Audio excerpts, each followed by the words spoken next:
Estou aqui na Babel Ventures em São Francisco, junto com a Bárbara. Tudo bem, Bárbara? Tudo bom, Maurício? Prazer. Excelente. O prazer é nosso por poder estar aqui. E, Bárbara, conta um pouquinho antes da gente entrar aqui no mundo de investimentos sobre você. Conta um pouquinho sobre a Bárbara. Uau! Bom, acho que a minha trajetória ela é bem fora do padrão, né? Vou começar pelo final, acho que faz mais sentido do que começar do início. Então, faz um ano só, quase que eu mudei para São Francisco. Eu mudei já com o intuito de estar 100% focada em Venture Capital e me tornar um fundo de investimento aqui. Antes disso, a gente estava trabalhando há 7 anos, quase uma década, no mercado de investimentos, mas diversificado. Então, Wealth Management, Real Estate e Tax Planning, principalmente para o investidor brasileiro que queria diversificar o patrimônio aqui fora. E antes disso, por mais bizarro que possa soar, eu tenho minha formação em moda, então eu fui estilista. Eu tive fábrica de roupa, sei lá, por 3 anos, dos 17 aos 20. E foi nos 20 quando eu vi que o cash flow era super injusto comigo, então eu podia vender pra caramba, mas eu nunca ganhava dinheiro. Então eu era frustrada, meu Deus, quando é que eu realmente vou conseguir ser financeiramente independente dos meus pais? E foi daí quando eu troquei. Então, graças a Deus, fui super nova, eu estava com 20 anos, quando eu resolvi ir do mercado de moda, design, para o mercado de investimento. Então, desde o início eu fui aprendendo sobre timing, oportunidade e não ter medo, né? Porque foi bem ousado. E essa é a minha história. Então, foi da moda para o mercado de investimento imobiliário e depois diversificação. E aí, e como é que surgiu a Babel? Assim, como é que você... Vou para São Francisco e vou trabalhar com investimento em startups? Tá. Quando eu comecei no mercado de investimento, eu acho que o que eu mais gostava era o nível de desafio que eu tinha para mim mesma, né? 20 anos, falar com todo um mercado extremamente tradicionalista e masculino. Ainda comecei no sul do país, que nem tu. Então, não era nada cômodo e não era fácil. E conforme eu fui crescendo no mercado, eu fui me desenvolvendo, claro, mas os desafios dentro do mercado de real estate começaram a ser menores. Quando eu me mudei do Brasil para Miami, também já estava mais confortável, vou dizer. E Venture Capital seria um passo muito mais ousado de tudo que a gente já estava fazendo. Ao mesmo tempo, era propício. O brasileiro ele não estava investindo em Venture Capital ainda, e faz parte da diversificação de qualquer portfólio tu botar um pouco em líquido e risco. Aí foi que a gente viu, quando teve a oportunidade de diversificar esse portfólio dos caras para cá, e a gente viu que não tinha nada, absolutamente nada em Venture Capital, eu e minha sócia, a gente deu o clique, né? Vamos começar a falar disso e ver como é que soa. E foi em 2014 que a gente começou a ensaiar. Então muitas pessoas acham que foi assim, que a gente chegou, lançou o fundo e que tudo acontece rápido. Por mais dinâmico que seja esse mercado, a gente depende da mentalidade de um investidor não acostumado, não exposto a venture, que é o brasileiro até então pra gente. Então a gente foi entendendo, começou a falar e a gente viu que para realmente eles perceberem valor no investimento que a gente estava trazendo, não seria eles confiando na gente, infelizmente. Seria a gente fazendo um fundo de fundos. Então, uma pequena confiança na gente, mas muito mais no trabalho que esses outros investidores já estavam fazendo há algum tempo aqui. E a gente tinha que aprender. Então, assim, não é porque a gente sabia... E a gente acabou aprendendo muito de mercado financeiro e jurídico para realmente estruturar bons investimentos, mas a gente sabia basicamente nada. A gente não sabia o que era uma rodada de seed, de Series A, B, o que era um convertible note para venture, como é que realmente funcionava um safe, como que um convertible executado se transformava em equity. Então foi tudo muito novo. Então a gente aprender para depois ensinar era importante. E foi como a gente foi fazendo. A gente primeiro investiu num fundo aqui. Esse fundo já fazia isso há mais de 15 anos. E a gente teve uma exposição a mais de 100 empresas logo no primeiro investimento. Então, foi o primeiro passo. E aí comecei a vir mais para São Francisco. A cada 8 semanas, vamos dizer que eu estava aqui. Daí 2015 foi um ano de muito aprendizado, exposição, vir, entender, conversar, ver o quão clubinho é a São Francisco e o Vale, que a gente fala, é esse bairro de $1 trilhão, mas é um bairro. É muito concentrado, é muito pequeno e todo mundo se conhece. Se eu achava Porto Alegre pequeno, aqui é menor. Então, assim, uma vez que tu entende isso e tu passa a transitar, tu começa a realmente ver que Venture Capital é um mercado de pessoas, é capital humano, 100%, e que se tu consegue ser uma pessoa sólida, consistente e o que tu faz, isso começa a te gerar resultados. Eu já gostava dos Estados Unidos em Miami, que eu percebi uma grande diferença que era, tu vem, o americano ele abre a porta para ti muito fácil, ele não mantém ela aberta, né?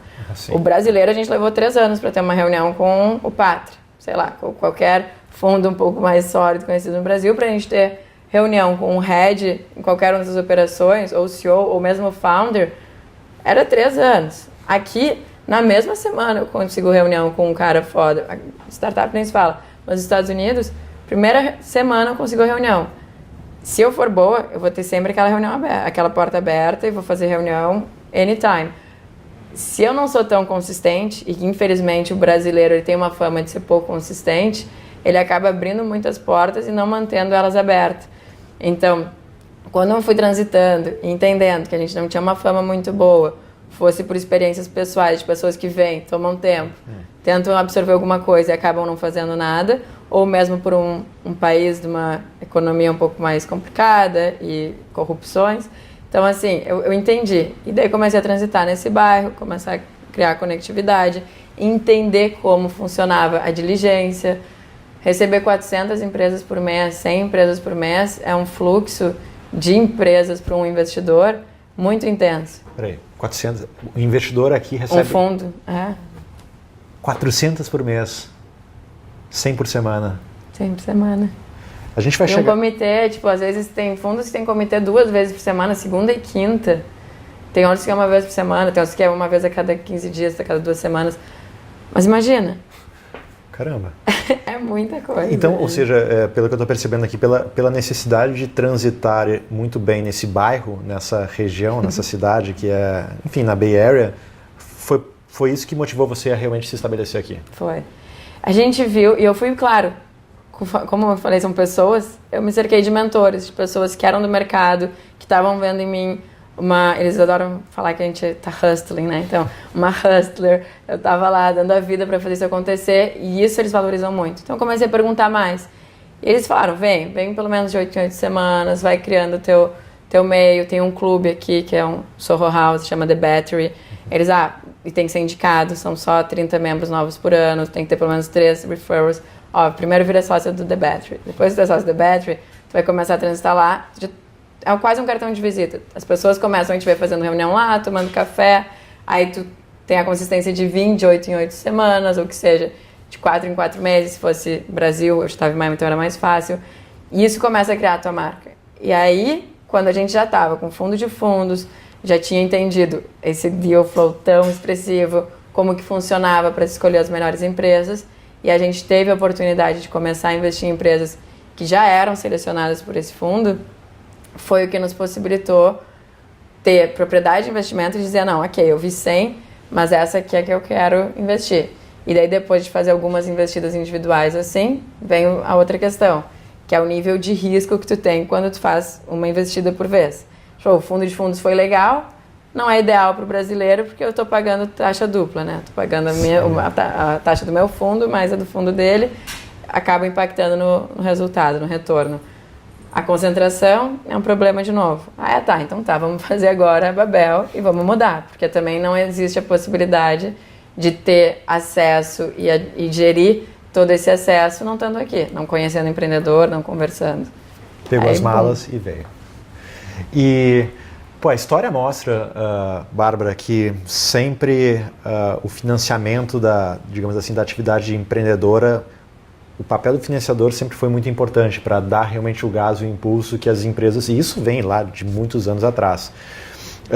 O VC, o Venture Capital, é o canal para se investir nessas empresas que buscam crescer muito rápido e usar muita tecnologia. É isso? É isso, ele tem um papel de extrema importância. E é um movimento relativamente novo, né? Então, a gente, principalmente no Brasil, está muito acostumado com private equity e mesmo investimento em bolsa, ou a famosa renda fixa, mas a gente não entende muito o que está acontecendo num investimento de risco, mesmo venture capital. E a importância que isso tem. E hoje não tem como tu fazer negócios extremamente escaláveis, de um potencial de crescimento rápido e que tu consiga ir a nível global se tu não tiver capital intensivo, e esse capital intensivo relativamente barato, que não é uma linha de crédito, que não é um financiamento, é o Venture Capital que vai fazer para ti. Então, ou seja, só para dar uma ideia para quem não é muito... ou seja, todas essas empresas mais recentes que a gente usa todo dia, Uber, Airbnb, Twitter, Pinterest, todas elas financiadas por Venture Capitals. E ainda são, né? Porque elas estão indo tão longe como empresas fechadas que até hoje o Uber, Airbnb são financiadas por Venture. Você comentou agora há pouco sobre Series A, Series B, Series C. Dá só um panorama para quem não é muito familiar dessas fases de captação que uma startup geralmente ela passa. Tá. O principal, o início, né, é tu ter a ideia, passar a criá-la e que é o que chama de bootstrapping, né? Tu vai fazendo com o teu capital próprio, começa a desenvolver um negócio. E eu recomendo que bootstrap seja o mínimo possível, porque não fica gastando muito do teu próprio capital, independente do quanto tu tem, mas é por uma questão de validação do teu negócio. Então sai logo para falar com investidores. O que existe muito bom aqui nos Estados Unidos e principalmente no Vale é tu tem estágios muito claros de investimento. Então essas rodadas elas têm tipos de investidores que sabem onde que eles estão e que tipo de empresa que eles vão investir e o risco que eles toleram. Coisa que no Brasil essa linha do tempo, esse time frame, ele não é tão justo com o empreendedor brasileiro e com o empreendedor internacional. É uma coisa que ela só é tão organizada e tão clara aqui, eu acho. Então, depois que tu já saiu do bootstrapping e vai para o angel investment, aqui nos Estados Unidos tem Angel List, tem esses portais que agora estão sendo lançados em outros lugares, mas já é um ótimo acesso de tu botar a tua empresa para ser avaliada por outros investidores. E aqui muito, como eu falei do clubinho, é muito bater papo com pessoas. Se tu tá em determinado nicho de mercado, provavelmente tu quer angel investors que atuaram naquele mercado ou que investem naquele mercado. Então tu quer desde o início investidor que está trazendo algum tipo de valor para ti. Outra coisa pode ser só conexão, uma pessoa que não tem tanta sabedoria naquele mercado, mas conhece muita gente. O que é um ticket do angel investor aqui? Pode começar com $5 mil, a maioria a gente está falando em $20 mil, mas tu vê que um empreendedor bom, ele não se importa de pegar 5 mil de um investidor muito bom também. É tipo, bota aí. Porque ele sabe o valor. Exatamente. Desse investidor. Então, passou do investidor anjo. Vamos para o Series A, que é a série A, né? Na série A, aqui, principalmente no Vale, foi logo depois, faltou uma partezinha, que normalmente entre o seed e a série A, tu tem esse processo de incubação, que é uma das coisas que te valida para o mercado aqui. Então, tu passar para um processo de uma Y Combinator, StartX, Highway One, IndieBio, todas essas, elas te deixam num patamar muito melhor, porque apesar de serem 3 meses, é muito intenso. E tu fica exposto a grupo de mentoria, tu fica exposto a um nível de competitividade dos outros empreendedores que estão ali indo para o mesmo palco, tentar levantar dinheiro e troca de ideia. Porque por mais competitivo que seja, se tu não tiver com uma extrema escassez de tempo nesse período que às vezes tem, se tiver um pouquinho de tempo para realmente trocar ideia com esses empreendedores, isso também já te alavanca. E acaba gerando também networking para outros engenheiros que tu vai acabar contratando e funcionários. Então, a parte de incubação, ela é extremamente válida pela experiência, mas daí mais do que tudo isso é o selo. Quando tu sai daquele processo de incubação, mesmo se tu captou pouco dinheiro, nem precisava captar dinheiro na fase que tu incubou, mas vai para o Series A depois e tu tem o selo, que o selo, quando eu falo, é realmente a marca dessas empresas dizendo que investiram em ti, elas sempre pegam algum equity, né? Então elas não são filantropia, elas realmente estão pegando uma participação da tua empresa e estão te potencializando. E quanto mais reconhecidas elas são, melhor para o teu Series A, porque se tu saiu de uma StartX ou de uma se tu sai em Biotech, saiu da IndieBio, vai ser a mais reconhecida. Então tu vai conversar e por ser um clube, tu vai acabar conversando como investidor direto com o investidor da IndieBio, perguntar o que tu achou desse empreendedor lá, realmente vale a pena, qual o ponto forte, fraco, mercado. E então, além de tu entender o empreendedor, o selo te diz muito. Aí tu gera de nova conexão. Series B vai para cheques bem maiores já normalmente, ainda depende de mercado, mas a parte, como eu citei, biotech, se a gente vai realmente para biotech, o mercado de saúde é um mercado que ele é mais caro, então as rodadas elas precisam de mais capital e normalmente estão mais atreladas a risco, porque vai levar mais tempo para realmente o produto estar no mercado. Mas tu saiu de um Series A que estava falando de um valor de mercado da empresa de 7 milhões de dólares para 15. A gente não sabe. Então, assim, eu até citei esses dias. Esse ano teve um dos maiores cases em Health Tech de Series B alto. Esse ano, que ele captou 2017. 2017. Eles captaram 900 milhões de dólares no Series B, de 3 investidores. Então, é um Series B pesado. E pode ser. Então, a partir do Series B, tu começa a perder a noção do que é um valuation certo, o que não é. O que tu sabe é que tu continua precisando de empreendedores bons, sólidos daqui, que vão cada vez expor a outros investidores cada vez maior. O Vale tem muito dinheiro, mas várias vezes uma estratégia na Ásia vai ser muito mais importante e tu quer um SoftBank contigo. Tu quer outro investidor que já tem essa conexão com o Vale, mas que tem um capital super intensivo de outro mercado. Aí vai, Series C até o IPO. Exato. Então, ou uma saída, né? Ou uma saída, uma venda. Então a gente está falando aqui bootstrapping, dinheiro próprio, angel investment. Nesse momento entre o angel e o Series A tem o processo de incubação, que te dá o selo, o stamp, e isso vai te fazer sair daquela espuma e vai te expor para o mercado e depois para as demais séries, B, C, D e aí por diante.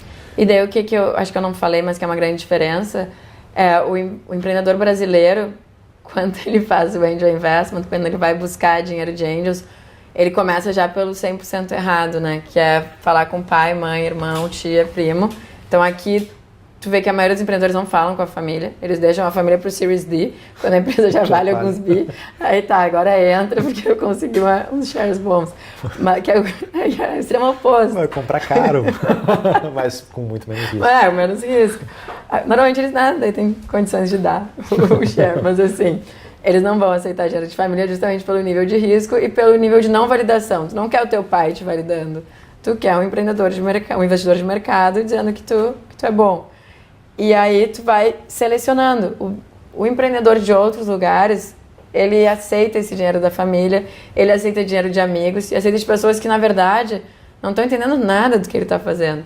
E eu acho que aí é o primeiro erro, normalmente, é quando tu começa a aceitar dinheiro de qualquer lugar só para fazer acontecer, e daí também a falta de familiaridade dessa pessoa no investimento acaba gerando uma dor de cabeça para ti, como empreendedor muito grande, porque tu só quer executar teu negócio. E daí passou 6 meses, e 6 meses não deu tempo de fazer muita coisa.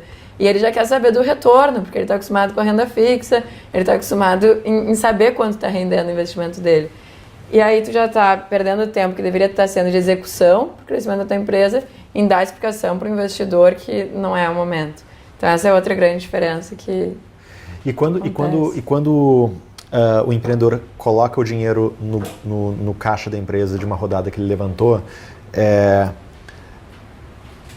deixar o dinheiro no caixa não é bom. Tem que realmente, assim, o que eu quero perguntar é o seguinte, o investidor, ele realmente espera que aquele dinheiro seja gasto. Como é que se dá esse processo? Pô, levantou 2 milhões. E aí? Quanto? Burn rate, exato. Normalmente, quando esse empreendedor levanta o dinheiro, ele vem com um roadmap, né? Eu tenho um período de 12 meses para chegar numa valorização de mercado da minha empresa de tanto, que eu vou conseguir levantar mais tanto.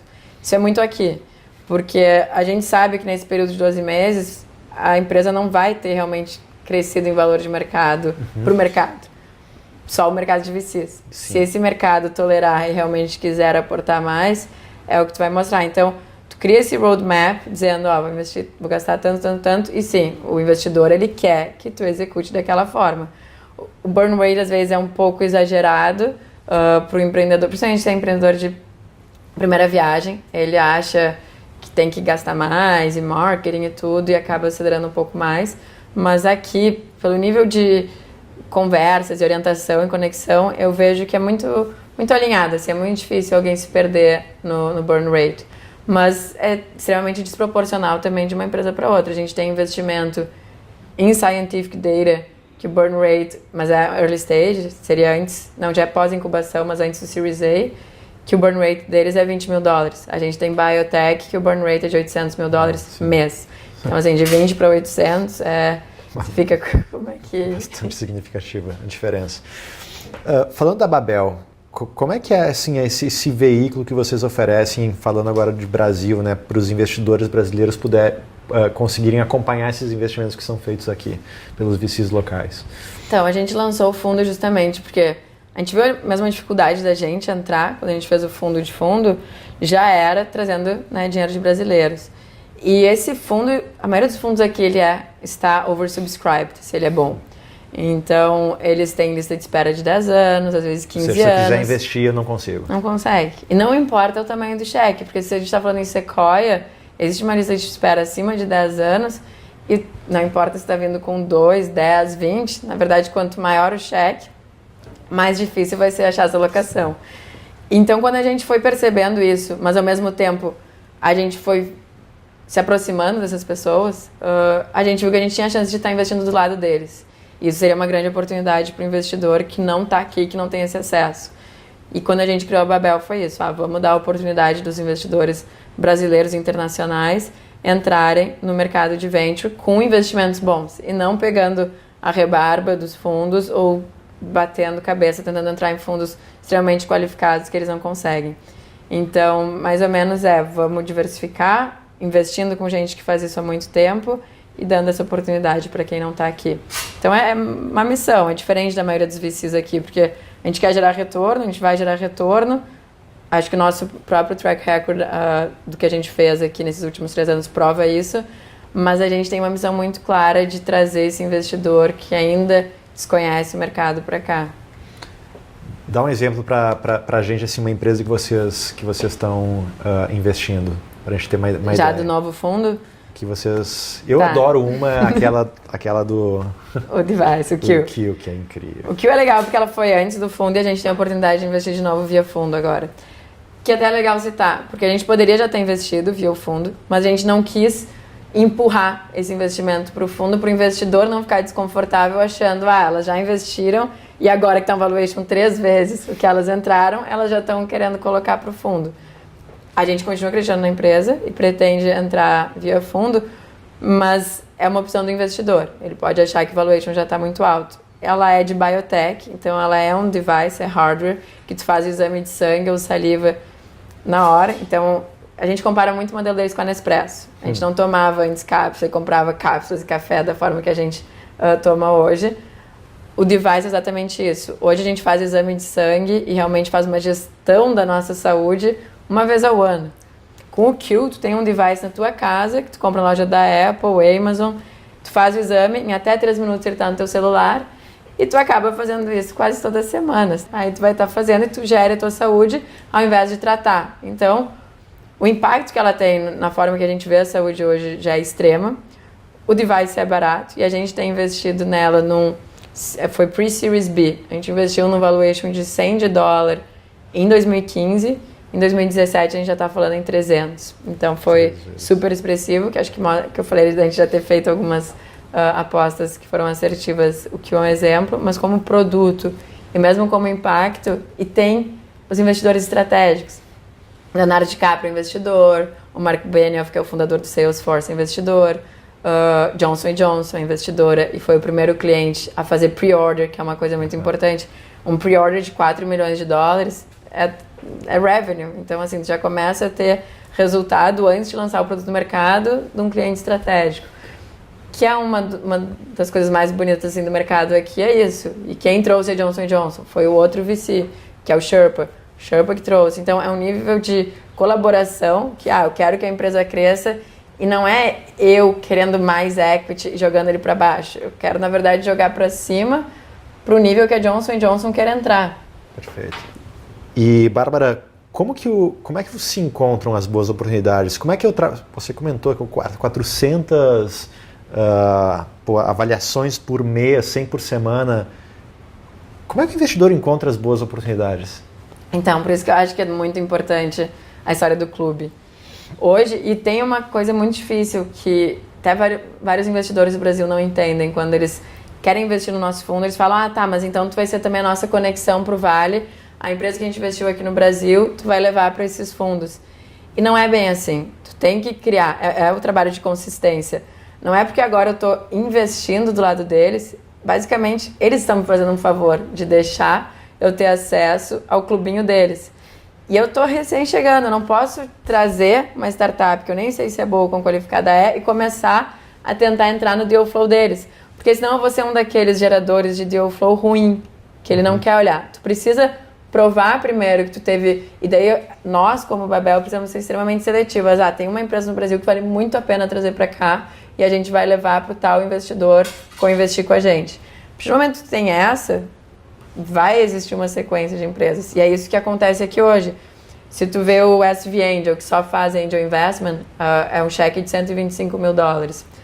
Ele investe muito com o Andreessen, que é um dos 5 melhores investidores aqui, que faz desde seed até growth. Então, ele passa por todos os estágios. O SV Angel sempre vai querer o Andreessen junto, porque ele quer que o cara continue acompanhando. Ele não vai assinar cheque de 1 milhão, 10, 20. O Andreessen vai.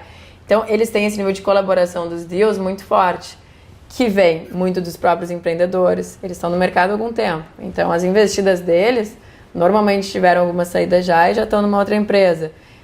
Tem um grupo de executivos que fazem parte dos 100 primeiros funcionários do Facebook, 100 primeiros funcionários do Google, 10 do WhatsApp. É um grupo extremamente conectado aqui e que é gerador de deal flow. Então é muito difícil para um outsider ser um gerador de deal flow que vai entrar nessas 400, já são 400. Não é a tua mensagem no LinkedIn que vai conseguir entrar no Sequoia, entendeu? Não vai ser no Angel List. É um clube que tu tem que transitar. Então, maior parte dos deals qualificados que eles têm vem de empreendedores. Pode ter random aí de... Eles investem muito em networking, assim, botar os funcionários, associates, para ir em eventos de networking, tu conversa com esses caras que são todo dia em evento aqui em São Francisco. E é um atrás do outro, eventos os mais bizarros possível, porque aqui a gente tem desde a galera Burning Man até o yoga aficionado, os vegans, e essas pessoas têm que transitar por tudo para tentar. Mas normalmente a qualidade da empresa que está pegando nessa tentativa incansável de achar, ela é muito menos provável de achar o hot deal do que pelos empreendedores, pelo grupo de profissionais executivos que já estão aqui no mercado há um tempão e conhecem as pessoas. Então, basicamente, é de novo o clube. É um empreendedor te gerando, ou é outro VC que tu já confia, ou um angel investor. Tem poucos angel investors que eles realmente ouvem. Então, é basicamente isso. E como é que é a relação entre o investidor e o empreendedor? Como é que eles tratam um ao outro no dia a dia? É muito contato, é pouco contato, é muita cobrança, pouco cobrança? Como é que é? Eu acho que aqui ele é bem... ele é muito relaxado, assim, o investidor. Ele não cobra o empreendedor quase nunca, né? O empreendedor daqui também ele é muito disciplinado em te gerar informação. Hoje a gente recebeu, a Catarina é um angel investment que a gente fez, chama Occam's Razor. Ela está trabalhando aqui na Babel por 1 mês, porque ela saiu de Stanford e tá usando nosso espaço. Hoje ela está fora, ontem a gente estava aqui ouvindo ela, mas estava trabalhando. Hoje ela mandou um relatório com tudo o que está acontecendo. De uma formalidade, primeiro, porque ela já está dentro do nosso escritório, ela podia muito bem, vamos conversar, não. É um report extremamente organizado, perguntando se a gente está com dúvida para poder explicar, e ninguém pediu. E isso vem todo mês para uma empresa que é early stage, normalmente eles acabam vendo isso todo mês. Eu aprendi aqui a gostar de empreendedor que manda menos reports, porque normalmente eles estão crescendo mais rápido. Então eles estão executando tanto, e eles sabem que eles estão indo bem, que eles nem se preocupam em dar muita informação.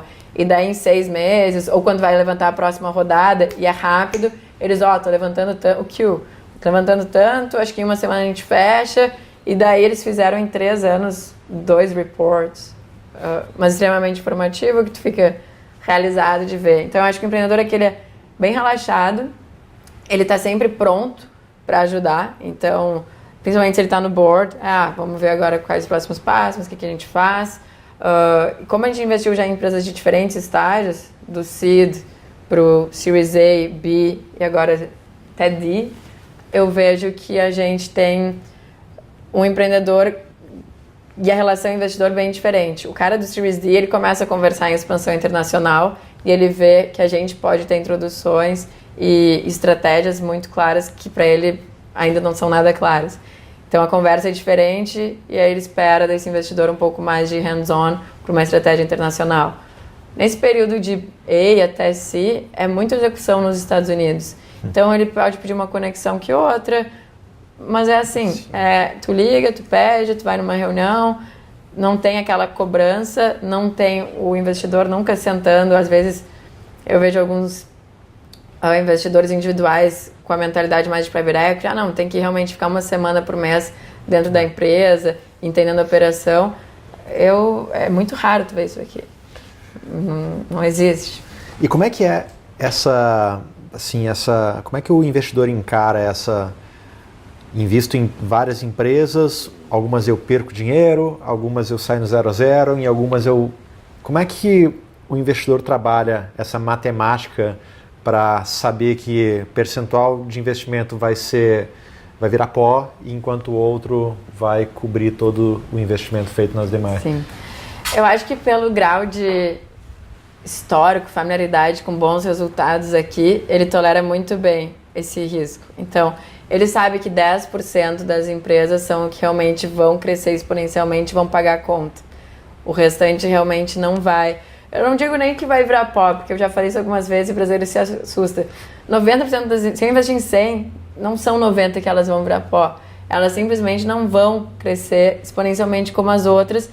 E daí, se tu fosse concentrar nelas, o teu risco, a tua tolerância por esse risco não valeria a pena de acordo com o retorno que tu está tendo. Sim. Então, tu vai retornar o que é 9% ao ano para investir em venture, a não ser que tu queira realmente ficar exposto, não faz sentido.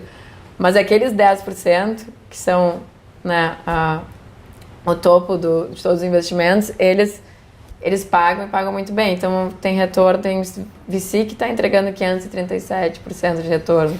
Então, é meio que isso, e tu vê todos esses teus colegas atingindo esse tipo de retorno tão próximos, te dão uma segurança de que tu também vai. E aí o mercado todo quer estar investindo nisso, que é um pouco do que difere dos outros países. Tu não vê todo mundo... Tu não tem um monte de amigo que entrou no Uber, tu não tem um monte de amigo que entrou no Facebook, sabe? É muito diferente. Então aqui a tolerância a risco ela é muito mais possível, porque tu nem vê o risco, tu vê o ganho. Perfeito. Então, se não olha os 90%, olha os 10%. Faz todo sentido. Quase chegando no fim, Bárbara. Só fazer mais uma pergunta. O que o investidor analisa, o que ele espera escutar ou ver ou ouvir de um empreendedor que está levantando capital? O que faz o olho do investidor brilhar? Eu vou te dizer que, independente de estágios, se é do seed para o growth, é o empreendedor. A gente não espera uma resposta pronta. É muito de tu olhar para o empreendedor, para o time, entender o poder de execução que aquela pessoa na tua frente tem, muito mais do que qualquer diligência que tu vai fazer em documentação. Se tu conversar com os melhores VCs daqui, todos eles vão te dizer que é o empreendedor que está investindo. E por isso que o deal flow de empreendedores é tão importante, porque ele já é bom, ele está cercado de pessoas boas e todo mundo que sai dali acaba sendo bom. Então, tu pode olhar os números que forem, o mercado que for, normalmente o que vai te fazer assinar o cheque é o empreendedor, é o nível de disciplina, de execução que aquele cara vai ter e daí tu acaba indo. Isso em qualquer estágio. Claro que se tu tá num seed para um Series A, tu vai ter que mostrar mais tração. Se tu tá num Series A pro Series B, tu tem que ter um plano estratégico e de crescimento dentro do mercado inicial, provavelmente Estados Unidos. Bem claro, mas isso são adicionais. Se tu vê, o investimento mesmo é feito também na pessoa. E Bárbara, quem quer encontrar vocês, como é que se faz? Onde é que é site? Como é que é? Está aqui na Babel, em Twin Peaks, então assim, a gente criou um e-mail que é relativamente fácil, o meu é b@babel.ventures, mas como as pessoas não estão acostumadas com o .ventures, mas as pessoas ainda fazem b@babel.ventures.com, então nunca chega em mim. Mas então é b@babel.ventures, o site, obviamente, é babel.ventures. E estamos aqui no segundo ponto mais alto de São Francisco, para todo mundo ter uma boa experiência quando visita. Eu não sei, eu sempre falo isso pra Dani, eu falo, eu preciso dar um Google e descobrir qual é o ponto mais alto. Vamos ver se a gente acha essa resposta então depois. E, Bárbara, pô, dá um recado, uma special message, dá um recado para quem está no Brasil escutando, assim, um recado para potenciais futuros investidores que querem investir e que querem participar desse mundo de venture capital. A exposição. O que mais me frustra hoje é esse brasileiro ou investidor internacional ainda não está entendendo um trabalho que eu estou fazendo ou que tu está fazendo e o quão especial é para eles, muito mais do que para gente. Eles hoje têm a oportunidade que há 3 anos eu não tinha, que tu não tinha, de entrar no mercado de venture. Então é sair da zona de conforto e se dar a oportunidade de ficar exposto a esse universo tão único. Então começa, interage, vem. Se puder investir, investe. Se não, começa a realmente transitar e ver o que está acontecendo. Mas é aqui. Tem que vencer isso aqui para depois querer replicar e tentar fazer a mudança em outros lugares. Obrigado. Obrigada a você. Foi ótimo. Foi ótimo. Bárbara, Babel Ventures aqui em São Francisco.